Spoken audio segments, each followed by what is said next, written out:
সবকিছু পেছনে ফেলে বর্বরতার মাত্রা ছাড়িয়ে গেছে ইসরায়েলি বাহিনীর। প্রধানমন্ত্রী নেতানিয়াহুর নির্দেশে একের পর এক নিরাপদ চিহ্নিত এলাকায় হামলা চালিয়ে ধ্বংসস্তূপ বানিয়ে ফেলছে দখলদাররা। এরই ধারাবাহিকতায় স্থানীয় সময় বৃহস্পতিবার গাজার নুসেইরাত ও দেইর আল বালা সহ বেশ কয়েকটি স্থানে হামলা চালিয়েছে নেতানিয়াহু বাহিনী। এ নিয়ে বেশ কয়েকটি হামলায় উপত্যকাটিতে প্রাণ গেছে বহু ফিলিস্তিনির।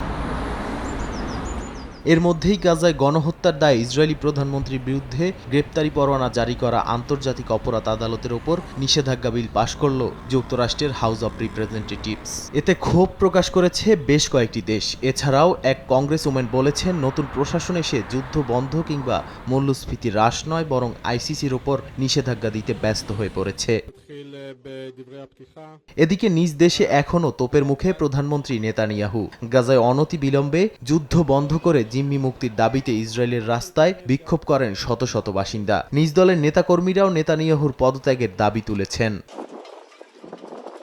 এদিকে গাজায় হামলা বন্ধ না হওয়া পর্যন্ত লোহিত সাগরে হামলা বন্ধ হবে না বলে হুঁশিয়ারি দিয়েছে হাউথি বিদ্রোহী। এরই জেরে একের পর এক হামলা চালিয়ে যাচ্ছে ইসরায়েলের বিভিন্ন জাহাজ ও দেশটির গুরুত্বপূর্ণ স্থাপনা লক্ষ্য করে।